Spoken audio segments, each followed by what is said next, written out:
100 kilo bench press പലർക്കും അത് impossible പോലെയാകും തോന്നുക. പക്ഷേ എന്നെക്കുറിച്ച് ആളുകൾ കൂടുതൽ ചോദിക്കുന്നത് വേറെയാണ്. കേവലം 60 കിലോ ബോഡി ഭാരവും 165 സെൻറ്റിമീറ്റർ ഹൈറ്റുമുള്ള നീ എങ്ങനെ ഇത്ര സ്ട്രെങ്ത് ബിൽഡ് ചെയ്തു? ഈ ഒരു ചോദ്യം. സത്യം പറഞ്ഞാൽ സ്ട്രെങ്ത് ബോഡി സൈസിൽ നിന്ന് മാത്രം വരുന്ന കാര്യമല്ല. കൺസിസ്റ്റൻസി, ഡിസിപ്ലിൻ, പിന്നെ ആരും കാണാത്ത സമയങ്ങളിൽ ചെയ്യുന്ന ഹാർഡ് വർക്ക്, അതാണ് ഏറ്റവും കൂടുതൽ ഡിഫറൻസ് ഉണ്ടാകുന്നത്. ശരിക്കും ഞാൻ ജിമ്മിൽ സ്പെൻഡ് ചെയ്ത സമയത്തേക്കാൾ കൂടുതൽ ജിമ്മിന് പുറത്ത് മെയിൻറ്റെയിൻ ചെയ്ത മൈൻഡ് സെറ്റാണ് എന്നെ ഇവിടെ എത്തിച്ചത്. കാരണം വെയിറ്റ് ലിഫ്റ്റ് ചെയ്യുന്നത് കൈകൾ കൊണ്ട് മാത്രമല്ല, അത് മൈൻഡ് സെറ്റ് കൂടി.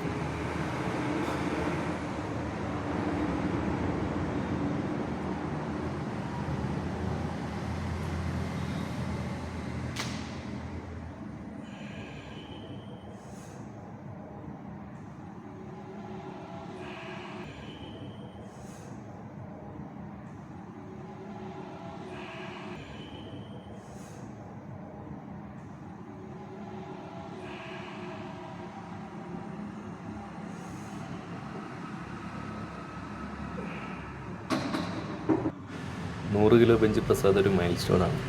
പക്ഷേ ഒരിക്കലും അതിൻ്റെ അവസാന ലക്ഷ്യമായിരുന്നില്ല.